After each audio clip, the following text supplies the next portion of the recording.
지난주에 전 세계적으로 놀랄 만한 그런 사건이 하나 벌어졌고 지금도 진행 중에 있습니다. 러시아가 우크라이나를 침공했습니다. 아마 지금도 전쟁의 화마 속에서 떨고 있을 수많은 사람들을 생각하면 참 마음이 아픕니다. 세계교회인 이 제7일 안식일 예수 재림교회 대총회는 전 세계 교회를 향해서 기도를 요청하고 있습니다. 이 우크라이나 수도인 키예프에는 우리 삼육학교가 있고 또 진료소, 의료센터, 연합출판사 그리고 수많은 우리 재림교회들 그리고 재림 성도들이 있습니다. 이번 전쟁으로 인해서 얼마나 많은 성도들과 또 우크라이나 백성들이 고통 가운데 있을지 생각하면 마음이 많이 아파옵니다. 우리 성도님들이 우크라이나를 위하여 하나님께서 개입해 주시기를 기도해 주시길 바랍니다.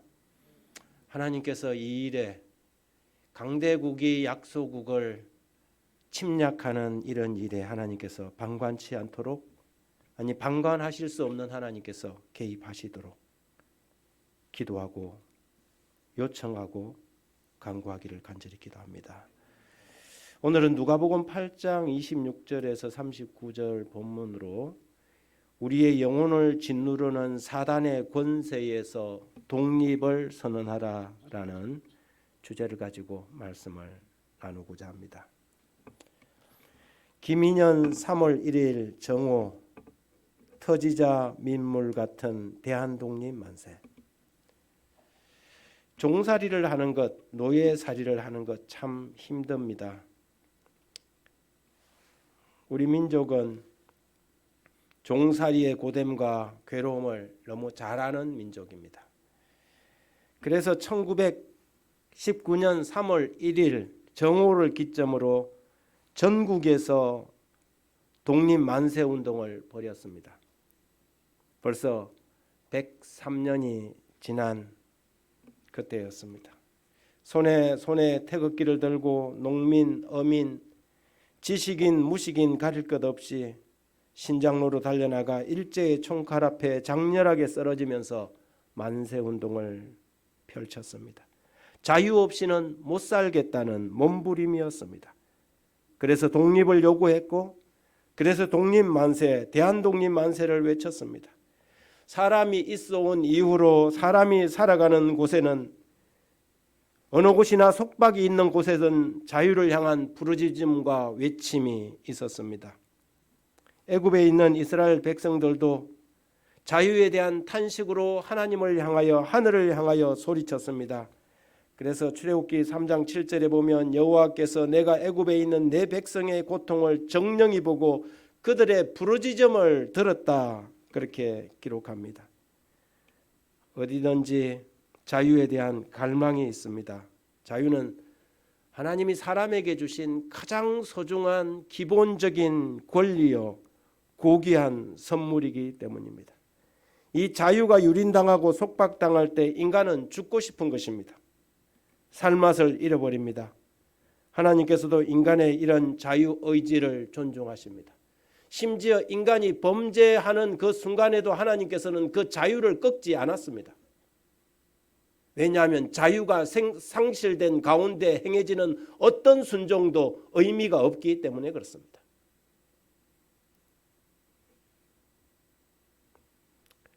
자유의지로 행해지지 않는 사랑의 의미가 있을까요? 내가 너를 사랑하니까 너는 나를 사랑해야 돼. 안 하면 나를 사랑 안 하면 내가 맞을 줄 알아라. 그렇게 평생 그런 폭압적인 남편 밑에서 사랑하는 척하면서 살아가는 것이 의미가 있을까요? 그것이 사랑이라고 할 수 있을까요? 그것은 사랑이 아닌 것입니다. 그래서 하나님께서 인간에게 자유를 주시는 것입니다.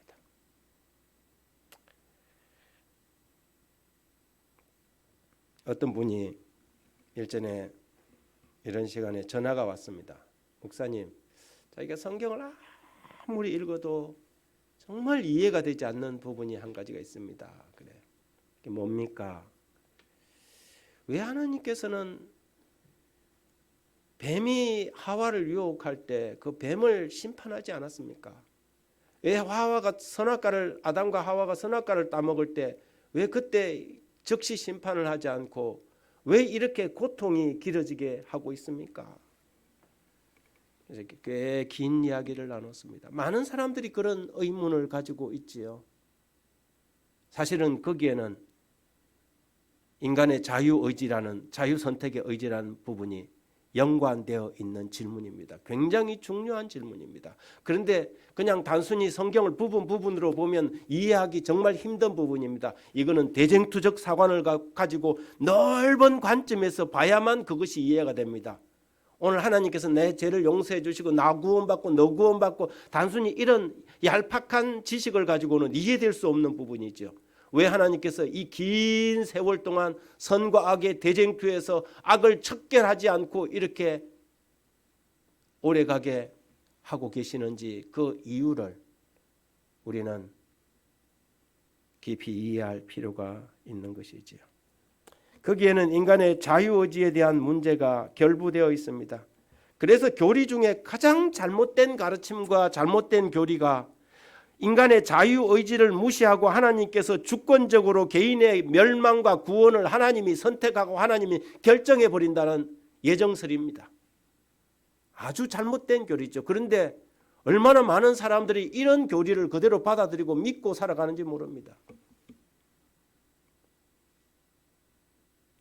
하나님은 모든 사람이 구원에 이르기를 원하신다고 성경은 기록합니다. 그래서 그 아들 독생자 예수 그리스도를 통하여 범죄한 세상에 구원의 문을 열어두셨습니다. 그리고 누구든지 그분께 나오는 자는 아무도 내어 쫓지 않으시고 받아주시겠다고 약속하십니다.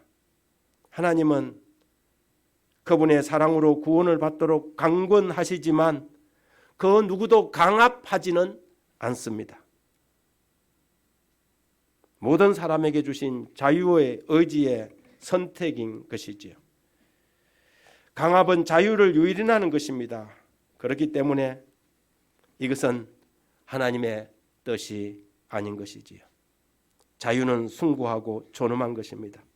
따라서 3.1 운동은 한 나라의 자유를 위한 투쟁일 뿐만 아니라 인간의 존엄성 회복 운동이라고 할 수 있는 것입니다. 더 깊은 내면의 눈으로 우리가 바라볼 때 이 봄이 오는 계절이면 얼어붙었던 땅이 녹고 얼음 밑으로 물이 흐르는 물소리가 들리는 것처럼 우리의 얼어붙은 우리의 영혼의 동토에도 자유의 봄을 부르짖는 소리를 듣게 됩니다. 여기 하나님의 말씀 성경에는 그 영혼이 악한 영의 권세에 유린당하고 속박당한 한 가련한 영혼이 등장합니다. 여러분 생각해 보십시오. 소리를 내어도 자기 소리를 내지 못하고 숨을 쉬어도 자기 숨을 쉬지 못하는 영혼이 여기에 있습니다. 얼마나 가련하고 불쌍한 사람입니까? 오늘 우리의 본문 성경 교독한 본문의 26절에 보면 갈릴리 맞은편 거라사인의 땅에 이르러 이렇게 시작합니다. 공교롭게도 어제 우리 고구경 집사님이 잡은 설교 본문이 바로 오늘 제가 설교하는 바로 앞에 있는 본문이었습니다. 저희들이 서로 의논을 전혀 안 했는데 아주 공교롭게 어제 저녁에 우리 고구경 집사님이 그 설교를 잘 해주셔서 제가 오늘 많은 설명을 붙이지 않고도 좀 진행을 할 수 있게 되었습니다. 제자들이 배를 타고 갈릴리 호수를 건너서 바다 건너편으로 건너가다가 큰 폭풍을 만나지 않았습니까? 그리고 가서 도착한 곳이 지금 26절입니다. 갈릴리 맞은편 거라사인의 땅에 이르러. 예수께서 배를 타고 건너편으로 건너가자고 하신 그 건너편이 이 데가볼리 지역의 거라사 지역입니다. 분명히 데가볼리 지역에 있는 거라사는 예수님께서 평소에 활동하던 곳이 아니었습니다. 마태는 동일한 사건을 마치고 그라사에서 돌아온 예수님을 이렇게 표현했어요. 본 동네에 돌아오셨다. 예수님의 본 동네는 이 가브나움이 있는 그 지역이 예수님의 갈릴리의 주 무대였고, 그 건너편 배를 타고 그 밤에 폭풍을 만나서 죽을 고생을 하고 제자들이 선생님 우리를 죽게 되었는데 돌아보지 않으시나이까 하고 예수님을 깨웠던 그 풍랑길을 건너서 그라사 땅으로 간 것입니다. 그 거칠고 흉한 광풍이 몰아닥친 바다를 건너 그라사까지 간 이유가 무엇입니까? 그것은 바로 자유를 향한 그 사람의 외마디 비명, 갈망과 탄식의 소리를 들은 까닭이었습니다. 예수님께서 참 재밌는 것은 그라사 땅에 갔으면 좀 더 많은 일을 하고 오셔야 되는데, 예수님께서 가서 딱 하고 온 일은 그라사의 광인들을 고쳐준 그 일 외에 없습니다. 그리고 배 타고 다시 본 동네로 돌아오셨습니다.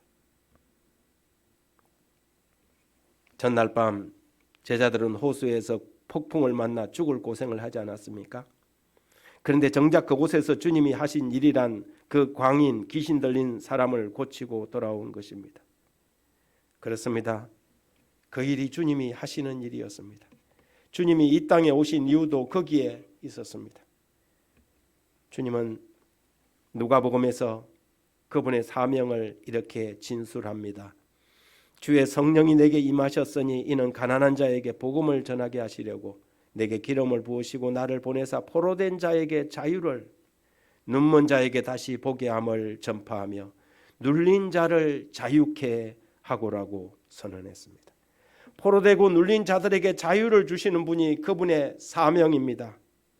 비록 소리가 들리지 않아도, 고함치지 않아도 사단에게 눌리고 지친 영혼의 비명을 주님은 들으시는 것입니다. 오 하나님, 이 저주스러운 속박에서 저를 건져주십시오.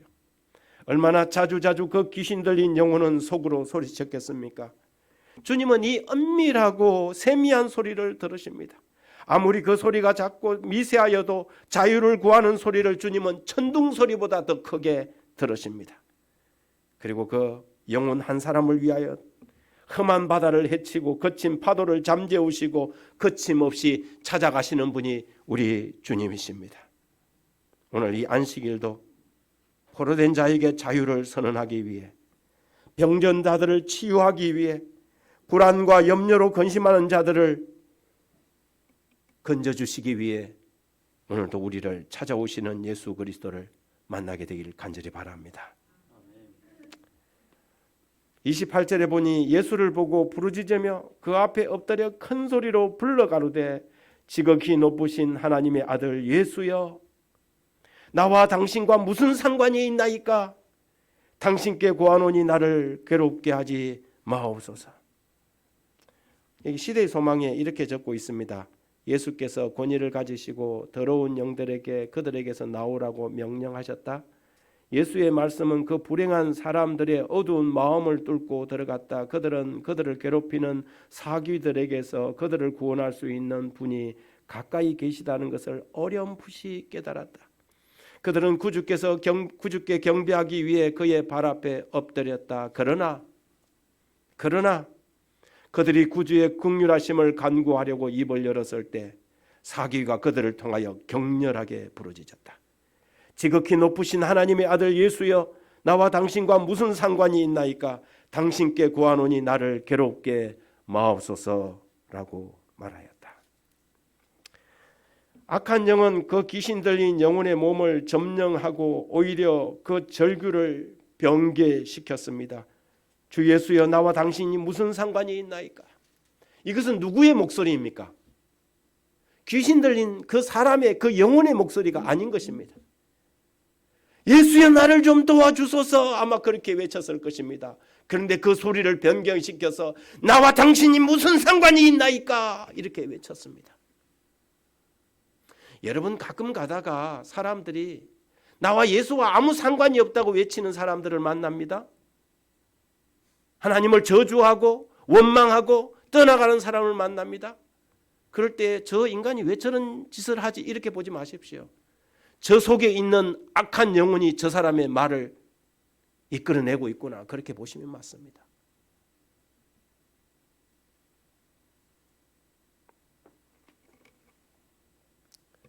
그렇습니다. 예수가 자신과 상관없다는 선언마다 그 선언은 사단의 음성입니다. 그리스도의 십자가와 나와 무슨 상관이 있냐고 따져 묻는 사람들은 자신들의 몸을 점령하고 있는 사단의 실체를 이해할 필요가 있습니다. 인간이 타락한 이후 사람들은 사단의 포로가 되어 자기도 모르는 사이에 사단의 음성을 내고 사단의 선택을 하고 살아갑니다. 똑같은 성경 본문을, 똑같은 사건을 마가복음 5장 5절에서 이렇게 기록합니다. 이 귀신 들린 사람들이 돌로 제 몸을 상하였더라 그랬어요. 귀신이 들려서 정신이 없으니까 자기 몸을 자기 돌로 상하는 것입니다. 사단의 포로 생활을 하는 것은 정말 제 몸을 망가뜨리는 자학이요 자책입니다. 얼마나 많은 사람들이 자기 만족을 위해, 자기 위로를 위해 인간들이 사용하는 그 모든 것들이 사단적인지 하나같이 자기 학대입니다. 비록 자기 손에 돌을 들지 않았어도 사람들은 술로, 담배로, 돈으로, 쾌락으로 자기의 몸을 상하게 합니다. 기분을 위해 술을 마십니다. 근심을 잊기 위해 발부둥쳐 보지만 제 몸을 망치는 꼴이 아닙니까? 그라사의 광인들은 바로 이 세상에서 사단의 포로 생활에 만족하고 살아가는 인간들의 삶의 모습이요 처지입니다. 그래서 선지자 이사야는 인류의 모습을 이렇게 표현합니다. 온 머리는 병들었고 온 마음은 피곤하였으며 발바닥에서 머리까지 성한 곳이 없이 상한 것과 터진 것과 새로 맞은 흔적뿐이거늘 그랬습니다. 그렇습니다. 사단이 지배하는 마음마다 피곤한 마음이요 사단이 지배하는 몸뚱아리는 터지고 상한 몸입니다. 이제 우리는 분연히 일어나 독립을 선언해야 합니다. 마귀를 대적하고 연약해진 우리의 마음을 강하고 담대히 하여 독립 만세를 불러야 합니다. 그러나 참 슬프고 안타깝게도 여러분 우리나라가 3.1운동을 하고 독립 만세를 불렀다고 독립이 왔습니까? 광복이 왔습니까? 일제의 아주 탄압은 더욱더 치밀해졌습니다. 상처와 아픔은 깊어지고 곤혹만 더했습니다. 탄압은 더욱더 가혹해지고 민족 말살 정책으로 아예 그런 의식마저 없애려고 야단이었습니다. 그런데 이런 일이 영적인 세계에서도 동일하게 벌어집니다. 우리가 아무리 독립을 외친다 하더라도 그것은 우리의 갈망이지 현실은 아닌 것입니다. 의롭고 싶은 것은 모든 사람의 갈망이요 선하고 싶은 것은 모든 인류의 소원이지 않습니까? 누구엔들 그런 원함이 없겠습니까? 그래서 바울은 내가 원하는 바 선은 하지 아니하고 도리어 원치 아니하는 바 악은 행하는 자신이 철저하게 포로로 잡혀 있다는 사실을 고백합니다. 그러면서 놀라 외치기를 오호라 나는 공고한 사람이로다. 이 사망의 몸에서 누가 나를 건져내랴. 여러분 인류가 죄의 쇠사슬에 묶여서 사망의 몸에 매여 있다는 것을 성경은 말합니다. 그 어디에도 자기 스스로 그 의를 얻을 사람은 없습니다. 의인은 없나니 하나도 없습니다. 그러나 세계 제2차 대전에서 미국이 히로시마 나가사키에 원자폭탄 투하를 하자 일본은 항복하고 말았습니다.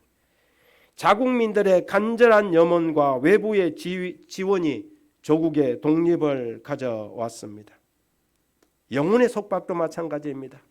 사단의 권세로부터 벗어나기 위하여 우리 스스로는 절대 불가능한 일이지만 우리가 그것을 정말 간절히 원하고 하나님을 향하여 목소리를 외쳐서 기도하고 간구할 때 바다 건너편에서도 예수님께서 그것을 들으시고 배를 타고 광풍을 헤치면서 그라사 땅까지 가서 그 영혼을 건져내셨던 것처럼 오늘 우리의 간절한 소원을 주님께서는 들으십니다.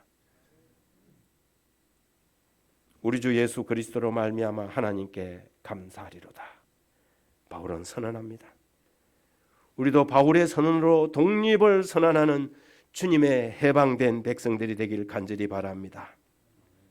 27절에 육지에 내리심에 그 도시 사람으로서 귀신 들린 자 하나가 예수를 만나, 어떤 곳에는 두 사람이라고 그러고 어떤 곳에는 한 사람이라고 이렇게 표현을 하고 있습니다만은 어쨌든 거라사의 이 광인들이 예수님을 만납니다. 상상해 보십시오, 여러분. 그 어마어마하고 적막한 땅에 발을 내리신 예수님을 말입니다. 거라사는 갈릴리 건너편 해안에 연접한 마을로 그곳에는 여기저기 파서 만든 무덤들이 널려 있는 음산하고 삭막한 곳이었습니다. 사람들은 그곳을 지나가기를 두려워했습니다. 왜냐하면 이 귀신 들린 사람들이 언제든지 달려들어서 이렇게 쥐어뜯고 하기 때문에 사람들은 그곳을 지나가기를 무서워했습니다. 그런 곳에 주님은 오십니다. 포악과 잔악을 일삼는 곳에 주님이 오십니다. 억압과 탄압이 판치는 세상에 주님은 오십니다. 그리고 그분이 오실 때 희망이 있습니다. 전쟁의 참화 속에서 고통당하는 우크라이나에 우리 주님께서 오시기를 간구합니다. 진리를 알지니 진리가 너희를 자유케 하리라. 예수님은 진리이십니다. 참 진리이십니다. 우리가 예수님을 알 때 우리에게 참 자유가 있습니다. 어둡고 캄캄한 우리의 영혼의 밀실에 그분이 오실 때 우리에게 자유가 있습니다. 이 안식일 흙으로 지은 우리의 영혼의 육지에 그분이 내리셔야 합니다. 그리고 상하고 매인 우리의 영혼을 향하여 더럽고 악한 귀신아 물러가라고 선언해 주시기를 호소합니다. 그때 참 자유가 우리에게 주어질 것입니다. 주님은 우리에게 자유를 주시기를 기뻐하십니다. 내가 이 안식일에 너에게 자유를 주기를 원한다. 너의 욕망의 사슬을 풀고 자유의 의지를 주기를 원한다. 너의 마음의 원대로 선을 행할 수 있는 능력을 너에게 베풀기를 원한다고 주님은 말씀하십니다. 그리고 그 일을 이루기 위해 그분은 오늘 우리에게 성령을 약속하십니다. 안식일은 성령 받는 날입니다. 한번 따라해 보시겠습니까? 안식일은 성령 받는 날입니다. 그렇습니다. 참된 쉼, 참된 자유를 누리는 날이 안식일입니다. 이날은 수고하고 무거운 짐진 자들아, 사단의 속박으로 마음이 괴롭고 죄짐으로 허덕이는 자들아 내게로 오라. 내가 너희를 쉬게 하리라. 그리고 너희에게 참 자유를 주리라. 이처럼 분명한 선언을 이 안식일 저와 여러분이 듣게 되기를 간절히 바랍니다. 28절에 보니까 이 사람은 오래 옷을 입지 아니하며 집에 거하지도 아니하고 무덤 사이에 거하는 자다, 그렇게 표현합니다. 여러분, 이 성경에 나와 있는 거라사인을 구원하신 예수님의 이 이야기는 우리 각자를 구원하시는 예수님의 능력을 보여주는 하나의 샘플입니다. 그냥 2000년 전에 거라사 땅에 살던 한 사람의 이야기가 아니라 오늘 여기 이 시간을 살아가고 있는 저와 여러분이 경험해야 할 이야기라는 것이지요. 이 사람이 옷 없이 밤낮 무덤 사이에서 부르짖고 있는데 이것은 오늘날 하나님을 알지 못하고 이 세상의 무덤 사이에서 방황하고 있는 영혼들을 묘사하는 것입니다. 인류의 모습 그대로를 그린 구절이지요. 성경은 종종 옷을 구원의 옷으로 상징합니다. 이사야도 그랬고 여러 군데에서 그렇게 묘사합니다. 옷을 입지 않은 모습은 아직 구원의 옷을 입지 않은 모습이며 집에 거하지 않는 것은 아버지의 집을 떠난 탕자의 모습인 것입니다. 방황하는 집 떠난 탕자의 모습, 본향을 떠나온 인류의 모습이지요. 그리고 그가 즐겨 거한 무덤 사이라는 것은 그렇게 소망 없이 죄와 사망으로 죽었던 이 인류가 그렇게 살다가 엄부로 내려가야 할 인류의 운명을 보여주고 있습니다. 예수께서 내 이름이 무엇이냐 물은즉 가로되 군대라 하니 이는 많은 귀신이 들렸습니다. 예수께서 그 귀신에게 내 이름이 무엇이냐고 물었습니다. 그랬더니 자기 이름이 군대라고 소개했습니다. 그것은 그 사람을 사로잡고 있는 사단의 세력이 얼마나 강력한지를 말해주고 있습니다. 하늘에서 전쟁을 일으키고 마침내 있을 곳을 얻지 못해 쫓겨난 사단과 사자들이 그 영혼을 사로잡고 있었습니다. 그럴지라도 그 악한 무리를 여호와의 군대 장관이시여 대군이신 누가 과연 하나님과 같겠나는 그 이름을 가지신 미가엘께서 그 사단을 향하여 큰 소리로 외치자 아무런 저항도 하지 못하고 쫓겨나가게 되었습니다. 그가 외치기를 무적행으로 들어가라 하지 마옵시기를 간구합니다. 우리는 이 말을 좀 잘 이해해야 합니다. 이 같은 사건을 기록한 마태복음은 이렇게 말합니다. 때가 이르기 전에 우리를 괴롭게 하려고 여기 오셨습니까? 그랬어요.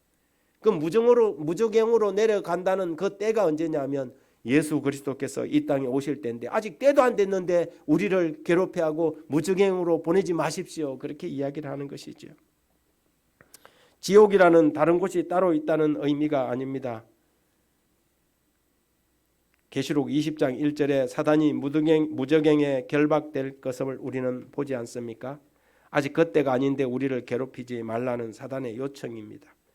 그렇습니다. 사단은 심판 때 마침내 무적행으로 내려갈 존재입니다.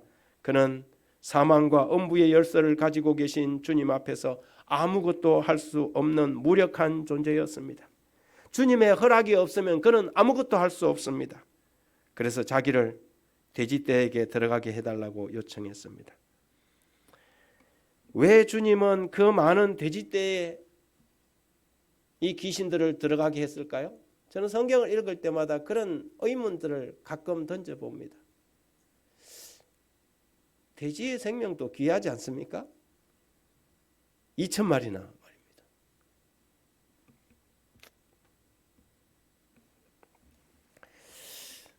근데 여러분 정말 중요한 것은 그라사 마을의 주인들, 그 마을 주민들이었습니다. 그라사에 두 종류의 귀신 들린 사람들이 있었습니다. 한 종류는 귀신 들려서 무덤 속에서 살아가고 있는 이 그라사 광인들이었고, 또 다른 한 종류의 귀신 들린 사람은 돈과 물질에 미쳐서 그라사에서 멀쩡하게 집에서 살지만 한 사람 한 영혼의 가치보다 자기들이 소유하고 있는 대지의 가치가 더 중요하다고 생각하는 광인들이었습니다. 여러분, 세상에 진짜 무서운 광인들은 누구입니까?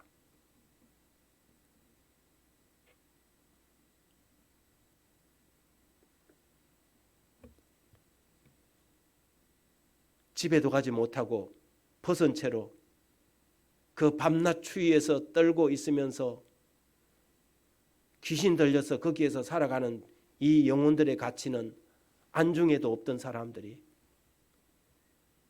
돼지 2,000마리가 죽으니까 그것이 아까워서 발끈하는 이 그라사 광인들하고 그라사 사람들하고 누가 정말 광인입니까?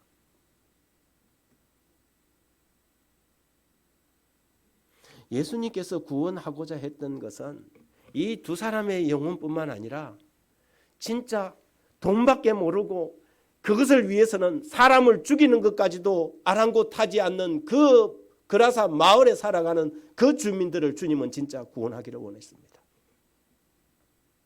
그런데 그들은 예수님의 이 구원의 초청을 그들이 잃어버린 재산 때문에 거절합니다.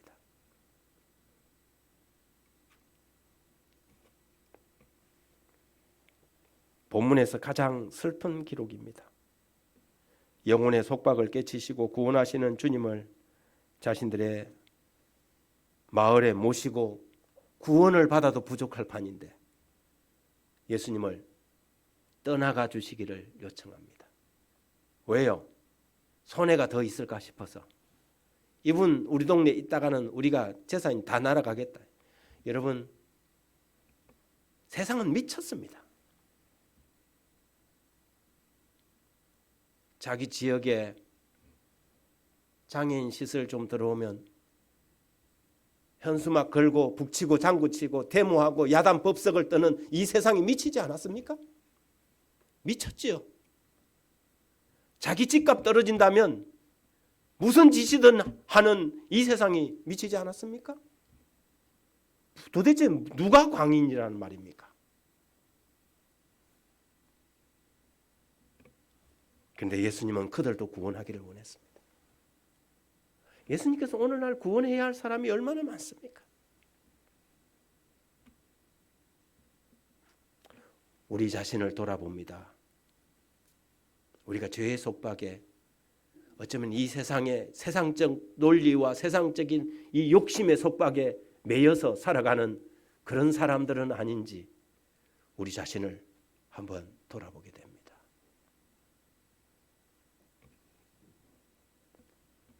39절에 집으로 돌아가 하나님이 내게 어떻게 큰 일을 행한 것을 일일이 고하라 하시니 저가 가서 예수께서 자기에게 어떻게 큰 일을 하신 것을 온 성내에 전파하니라. 이 광인들은 예수님께서 배를 타고 다시 떠나려 하자 예수님과 함께 있고 싶어서 같이 가고 싶었습니다. 그런데 예수님께서 그들에게 그것을 허락하지 아니하시고 집으로 돌아가 하나님께서 내게 어떻게 큰 일을 행한 것을 일일이 고하라. 그분의 구원의 능력을 경험한 선교사로 그들을 남겨두었습니다. 귀신 들렸던 영혼들은 주님의 발 아래 오래도록 함께 있기를 청했지만 그것보다 더 중요한 사명이 그들에게 주어졌습니다. 그들은 그라사와 데가볼리 지역에 파송된 첫 번째 선교사들이 되었습니다. 사랑하는 여러분, 주님은 이 시간에 여러분에게 명령합니다. 이제 이 안식일이 지나 너희의 집으로 돌아가고 너희의 지역으로 너희가 살 곳으로 돌아갈진대 그대의 첫 번째 의무는, 그대의 첫 번째 사명은 그대에게 하나님이 행하신 구원의 소식을 전하는 것이다. 그렇습니다. 우리에게 자유를 주시며 구원을 선포하신 주님, 그 주님이 우리에게 또 이 안식일에 사명을 주십니다. 세상을 향해 힘차게 나아가 우리를 죄악의 속박에서, 우리를 이 세상의 욕심의 속박에서 끊어내고 자유케 하신 우리 주 예수 그리스도를 온 성내에 전파하는 주님의 백성들 되길 바라며 오늘 우리의 영혼이 하나님 안에서 참된 해방, 독립을 누리기를 주의 이름으로 축원합니다. 기도하겠습니다. 자비하신 주님, 이 땅에 자유를 주시기 위하여 이 음산하고 음음한 이 죄악 세상에 주님께서 오셨습니다.